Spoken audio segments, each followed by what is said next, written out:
Okay. This is the last topic of boiler, that is dealing with boiler performance. Here we are going to discuss one important term that is known as equivalent evaporation. Equivalent evaporation is a parameter by which you can quantify that what will be the boiler performance, is it good or bad. So it is represented by this kind of definition, that the amount of water evaporated from feed water at 100 degrees centigrade and formed into dry and saturated steam at 100 degrees centigrade at normal atmospheric pressure, that means 1 atmospheric pressure. It is usually known as from and at 100 degrees centigrade. From and at means, suppose this is the TS plot and this is the pressure line of 1 atmospheric pressure, that means I am representing this pressure line 1 atm pressure. Okay, so we know that 1 atmospheric pressure में water का जो phase change temperature है 100 degree centigrade. I am assuming this temperature line as 100 degree centigrade.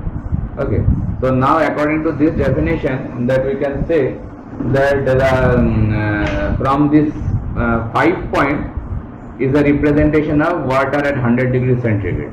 Now I have to convert that water from 100 degrees centigrade into steam also at 100 degrees centigrade, that is a dry steam. That means I have to travel from point 5 to point 6, that is our objective, and the amount of water is evaporated in this particular process, that is that actually equivalent evaporation. Now that if you want to express that by mathematical expression, then it can be expressed by equivalent evaporation by E. It is represented by M multiplied with H1 minus H4. H1, that is this point enthalpy, H4 this point enthalpy. That is the total amount of heat you have to supply to convert the state of the steam from sensible heating up to the superheating, and divided by 2257. This 2257 is a latent heat. Latent heat, whatever it is required to change the state of the steam at 1 atmospheric pressure. So at 1 atmospheric pressure, if you want to change the state of the steam water from liquid to the steam, then what amount of latent heat you need to supply, that is 2257. So obviously 2257 kilojoule per kg इसका unit होना चाहिए for 1 kg of water. If you want to change it from water to steam, the latent heat will be required, that is 2257 kilojoule per kg. And H1 minus H4 is a representation of total amount of heat you need to supply if you want to change the state of the steam water from saturated liquid or subcooled liquid to the superheated steam. So that AM, this H1 minus H4 by 2257, they are having the same unit. So kilojoule per kg, they will be cancelled. That AM will be the playing the main role to find out the unit of equivalent evaporation. AM is nothing but the mass of steam produced per kg of fuel burned. That means what amount of steam you are producing for 1 kg fuel burning. Okay. So that way, then in this particular statement, if you want to find out the unit of M, it will be kg per kg of fuel burned. That means this one. Or M also can be expressed by mass of steam produced per hour. That means 1 घंटे में कितना steam बनेगा. So if you use this relation, then that unit will be this one, kg per hour. So both the things can be used. That means mass of steam generated for 1 kg of fuel burning or mass of steam generated for 1 hour. So both can be used. If you are using this one, then the equivalent evaporation unit will be this one, and if you use this one, then the equivalent evaporation unit will be this one. Randomly or generally you use kg per hour, or you can see also kilojoule per kg per kg of fuel burned, you also can see there. So that thing is nothing but the equivalent evaporation. And this particular term, that means ratio between H1 minus H4 to the 2257, this factor is nothing but known as factor of evaporation. Okay, so if you are asking that what will be the factor of evaporation, then you are asking about this particular ratio.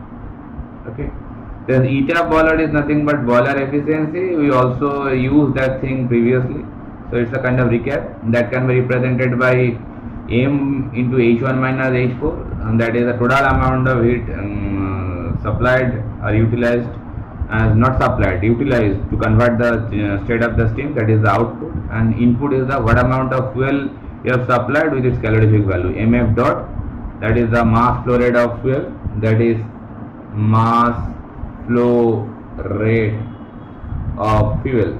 So obviously it will be coming with a unit of kg per hour. Okay, if you take that value kg per hour, then that m value also will be taken at kg per hour. Okay, this thing, either those unit won't be cancelled, because cv value unit and h1 minus h4 unit both will be kilojoule per kg. Always the efficiency should be unitless, so that way am and mf dot, they should be comes with the same unit. So if you find eta boiler, that way you can find overall efficiency also, that is nothing but overall efficiency. Suppose for a problem that efficiency, economizer efficiency, supercharger, superheater efficiency, that is superheater efficiency, all are given, are known to you. Then for that particular considering these three units, you can find the overall efficiency multiplying all these three.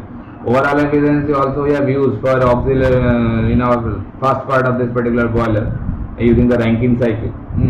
So what are the given data, depending on that the overall efficiency we are going to find out. So these terms also can be used to solve numericals. Okay, so in the coming video we are going to solve some few problems dealing with this part. Okay, next proceed. Okay, this topic is dealing with boiler circulation and circulation ratio. Okay, so this boiler circulation and circulation ratio is very important from our semester point of view. This question repeatedly comes. So this circulation, boiler circulation means what? It means that flow of water and steam within the boiler circuit. That means what does it say mean? That means that if we need to flow that air and exhaust gas inside the boiler, that means atmospheric air coming in the boiler and exhaust gas will go out of the boiler, we need to maintain a pressure difference to maintain it, and that pressure difference is known as boiler draft or boiler draught. Now in the same fashion, if we want to maintain a flow for water and steam, then that way again we have to maintain a pressure difference between that water and the steam.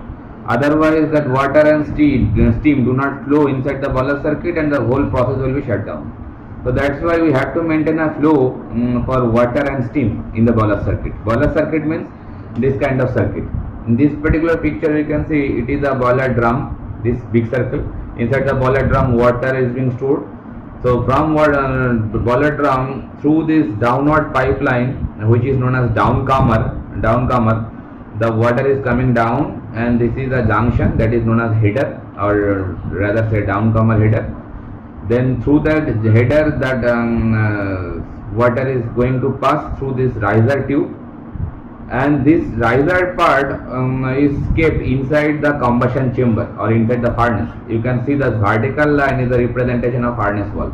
Okay, so when the water is coming down from the drum, it is in liquid state, and when it is going to circulate or when it is going to flow through this riser tube, which is being kept inside the furnace, so the water is change its phase from liquid to vapor, and then from riser tube it is flowing upward and going back to the drum again.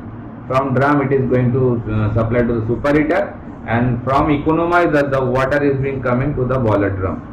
Okay, that is when from economizer water is coming to the drum, and from drum it is going to the superheater. And that capital H is the height of the from water surface of the drum to the riser tube or downcomer tube, that height. Okay, that is the height of the water column. So this picture tells us the natural circulation in a downcomer riser circuit. Okay.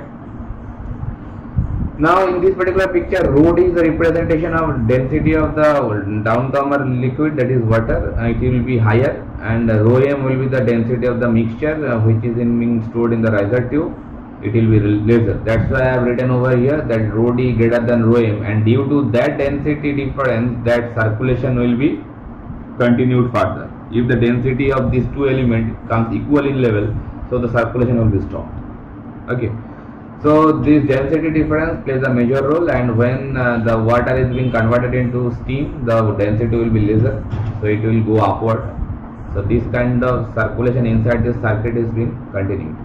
And here I have used two legend box. This small dash line is a representation of saturated water, and small dash along with the small circle is a representation of steam water mixture, which is being stored inside the riser tube. Got it? Now circulation can be done by two ways. One is natural and one is artificial. When it is natural, then the density difference takes into account, and when it is artificial, it should be done by pump. Okay. Now the important thing, that is circulation ratio. Circulation ratio is nothing but the mass of saturated water, or you can say mass flow rate of saturated water in the downcomer. Mass flow rate or mass, both are same, because it is ratio between the two same elements, so it will be unitless.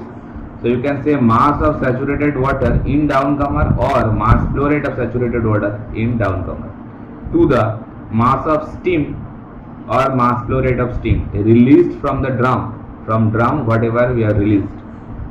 So we can say that if some water is coming through the downcomer, so obviously some amount of steam must be released from the drum, otherwise it cannot come down. If there is no vacuum is being created by releasing the steam, then some water cannot come down. If some amount of steam is being released from the drum, then some water can come down from the downcomer. So they are very correlated with each other. So if we represent the circulation ratio by CR, so it can be written like M by mg. M is nothing but the mass of saturated water in downcomer, and mg is the mass of steam released from the drum. Okay. Now the legend, you can come with this line now. M is a representation of mass of saturated water in the downcomer.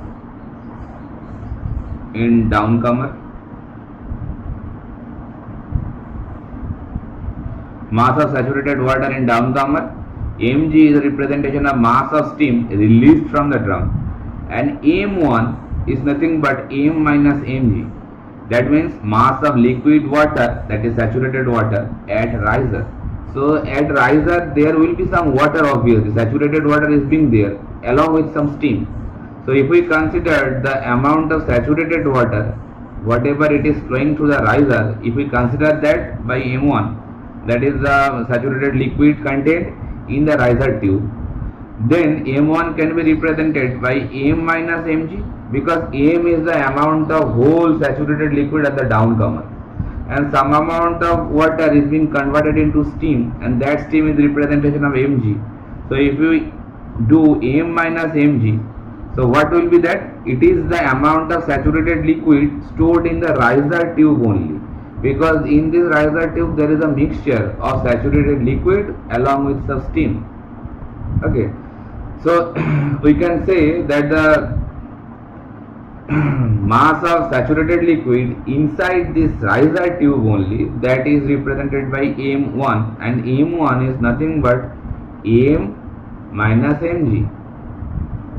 Okay, so if you replace that M equals to mg plus m1, just shuffling this side, mg plus m1 divided by mg, so it will, if we shuffle that relation, so it will come like 1 by mg by m1 plus mg, and this whole term is known as dryness fraction, because dryness fraction we know that is the mass of dry steam to the mass of mixture, and mg is the mass of dry steam, and m1 plus mg, that is nothing but mass of mixture, because M1 is the saturated liquid and Mg is the steam, so it is a mixture mass actually.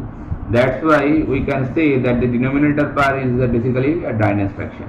And why I have written top dryness fraction, TDF? Because that dryness fraction present at the top part of the riser tube, because at the bottom of the riser tube most of the part will be liquid, very small amount of steam will be formed. But when it is flowing from downward to slowly upward, then you can see the conversion rate will be higher. So at the top of the riser tube, the dryness fraction will be more, because at highest location of the riser tube, most of the water will be converted into steam.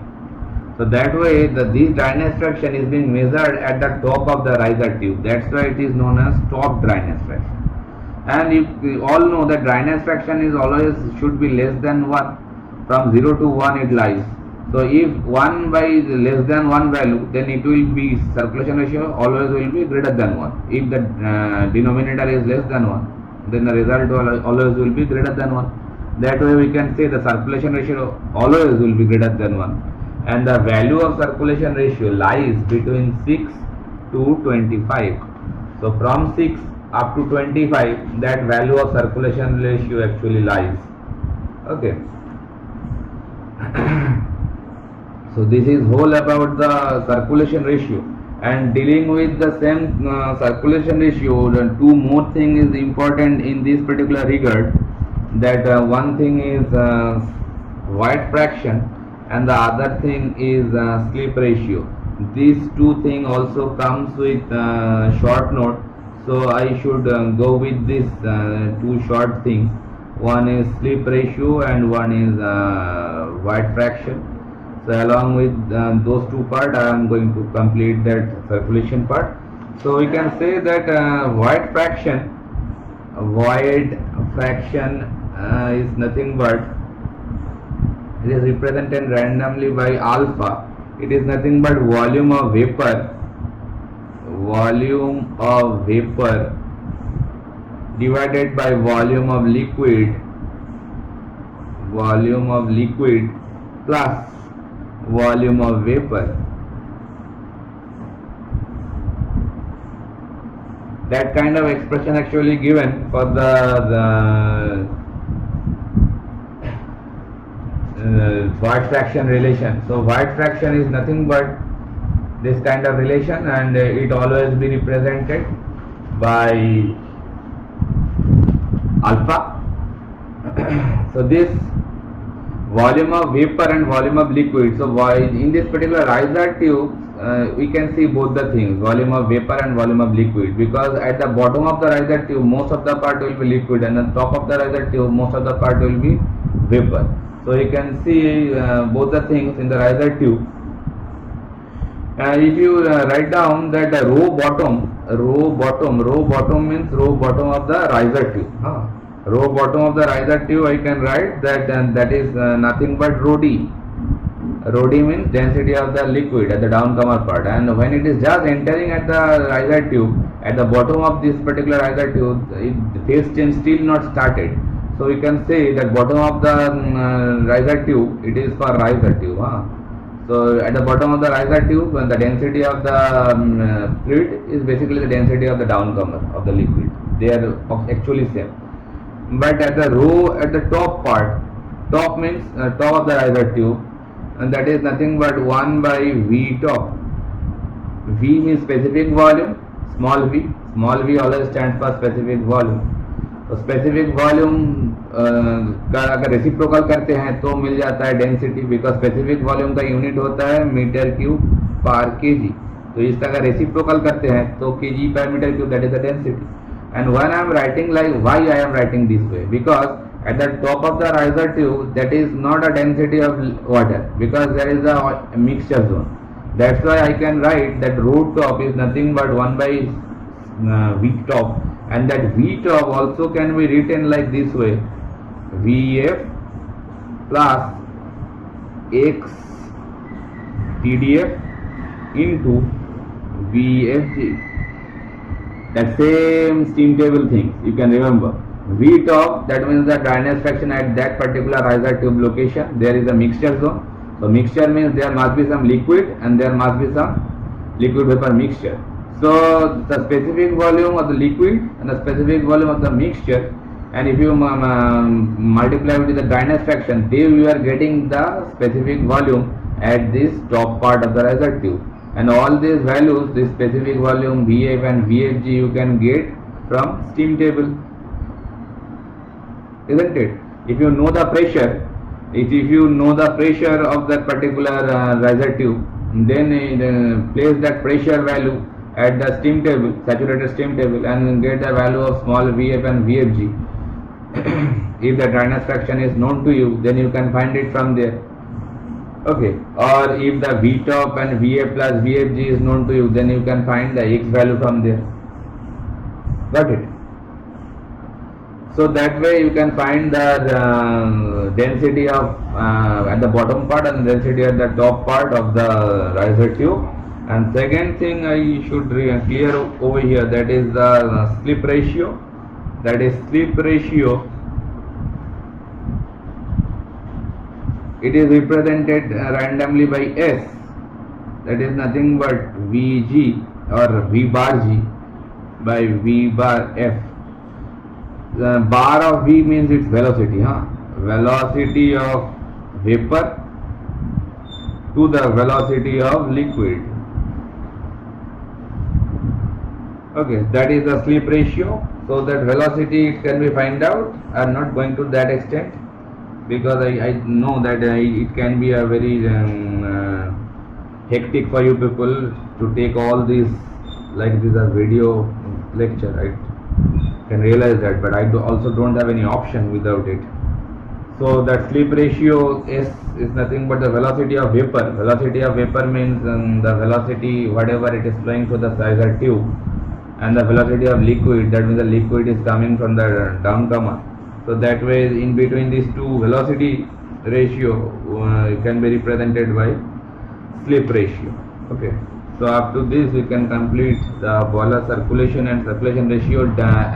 Dealing with the same topic, you can do a small numerical dealing with the same topic, and try to do solving small numerical dealing with this. And if you have any problem, then tell me.